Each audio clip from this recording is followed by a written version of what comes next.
सर्व समाज के लोगों की बीएसपी के प्रति उनकी इसी सोच को ध्यान में रखकर इन्हें उचित प्रतिनिधित्व भी दिया है।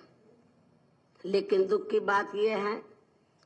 कि इस बार सन 2012 में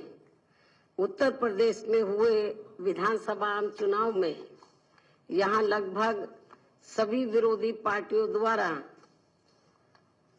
एक सोची समझी साजिश के तहत अंदर अंदर एकजुट होकर बीएसपी के खिलाफ चुनाव लड़ने की वजह से अब हमारी पार्टी के विधायकों की संख्या भी कम हो गई है, जिसके कारण इस समय उत्तर प्रदेश में राज्यसभा के लिए हो रहे चुनाव में हमारी पार्टी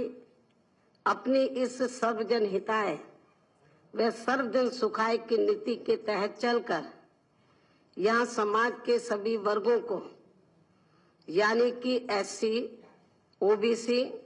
मुस्लिम एवं अपर कास्ट समाज के इन सभी वर्गों के लोगों को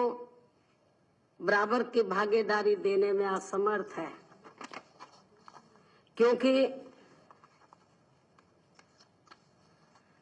विधायकों की संख्या के आधार पर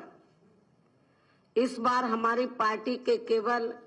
2 राज्यसभा के सदस्य ही बन पाएंगे। और ऐसे हालातों में यदि हमारी पार्टी एक एससी के अलावा बाकी इन सभी वर्गों में से किसी एक भी वर्ग के व्यक्ति को राज्यसभा का सदस्य बना देती है, तो ऐसी स्थिति में फिर बाकी अन्य सभी वर्गों के लोग अपनी थोड़ी उपेक्षा जरूर महसूस करेंगे, जो पार्टी हित में ठीक नहीं है। इसलिए इन सब बातों को ध्यान में रखकर हमारी पार्टी ने अपने दलित बेस वोट में से ही इन दोनों सीटों पर दलित वर्ग के व्यक्ति को ही खड़ा करने का अंतिम फैसला लिया है। और इस फैसले पर अमल करते हुए अब हमारी पार्टी ने उत्तर प्रदेश के पूर्वांचल क्षेत्र से आजमगढ़ जिले के मूल निवासी श्री राजाराम को,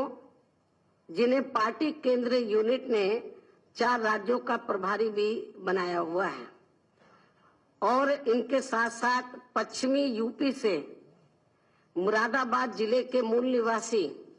श्री बीर सिंह एडवोकेट को, जिन्हें भी पार्टी केंद्रीय यूनिट ने 3 राज्यों का प्रभारी बनाया हुआ है। अर्थात आज मैं श्री राजाराम और श्री बीर सिंह एडवोकेट को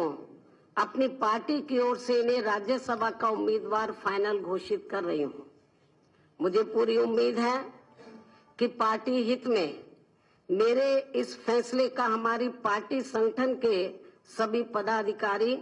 व विधायक गण भी जरूर इसका स्वागत करेंगे। इसके साथ साथ उत्तर प्रदेश की वर्तमान सपा सरकार में लगातार खराब चली आ रही कानून व्यवस्था व विकास की दयनीय स्थिति को लेकर आज मैं फिर से मीडिया के माध्यम से अपनी इस बात को दोहराना चाहती हूं कि यहाँ उत्तर प्रदेश की जनता के हित में श्री राज्यपाल जी को सही रिपोर्ट माननीय श्री राष्ट्रपति जी व केंद्र की सरकार को भेजकर यहाँ राष्ट्रपति शासन लगाने की जरूर सिफारिश करनी चाहिए, जबकि उत्तर प्रदेश की कानून व्यवस्था अब यहाँ आए दिन और भी ज्यादा खराब होती चली जा रही है। अभी मेरे आने से पहले आप लोगों को भी खैर मालूम होगा, और मैंने जो न्यूज में आज भी देखा है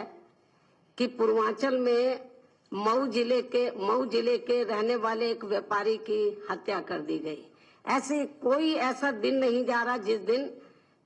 उत्तर प्रदेश के सभी जिलों में कोई ना कोई दर्दनाक घटना नहीं घट रही है, और कानून व्यवस्था बहुत बुरी तरीके से चरमरा गई है, जिसका यहाँ विकास के कार्यों पर भी काफी ज्यादा बुरा प्रभाव पड़ रहा है। और अपनी इन सब कमजोरियों से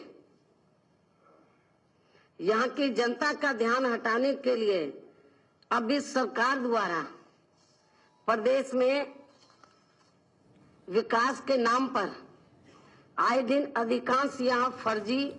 व कागजी जी, तो बीएसपी अध्यक्ष मायावती की प्रेस कॉन्फ्रेंस आपने सुनी। राज्यसभा के लिए जिन दो चेहरों पर बीएसपी की तरफ से भरोसा जताया गया है, दोनों ही दलित चेहरे बीएसपी ने चुने हैं। एक राजाराम, दूसरे बीर सिंह एडवोकेट। और बहुत अहम है इस वक्त ये बता देना कि उत्तर प्रदेश में एक चेहरा जो बीएसपी की तरफ से चुना गया है वो पूर्वी उत्तर प्रदेश से आता है, आजमगढ़ के मूल निवासी है राजाराम। दूसरा चेहरा जो बीएसपी ने चुना है वो पश्चिमी उत्तर प्रदेश मुरादाबाद से बीर सिंह एडवोकेट का चेहरा है। और इस बात को रेखांकित किया गया मायावती की तरफ से कि दलित वोट बैंक जो है उसी से दोनों चेहरे चुने हैं बीएसपी ने। हम सीधे रुख करेंगे, मेरे साथ मेरे सहयोगी पंकज झा इस वक्त मौजूद है। पंकज, इन दो चेहरों के जरिए किस तरीके से अपनी सियासी जमीन मजबूत करने की कोशिश की जा रही है बीएसपी की तरफ से?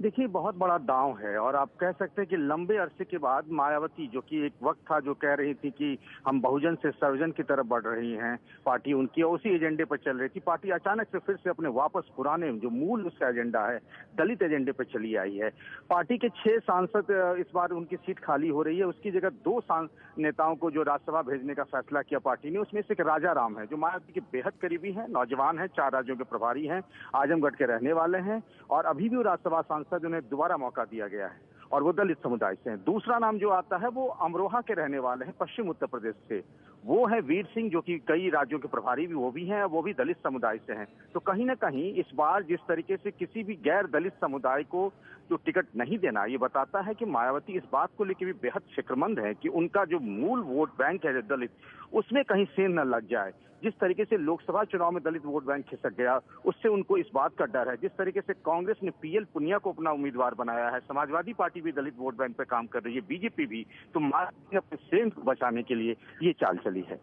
बहुत बहुत शुक्रिया पंकज झा इस तमाम जानकारी के लिए। तो अपना मूल वोट बैंक उसे कंसोलिडेट करने की एक बार फिर से बीएसपी की तरफ से कोशिश। 2 चेहरे जो राज्यसभा के लिए बीएसपी की तरफ से चुने गए हैं, आजमगढ़ से राजाराम और मुरादाबाद से बीर सिंह एडवोकेट। इन 2 चेहरों को राज्यसभा में बतौर सांसद उतारेगी बीएसपी।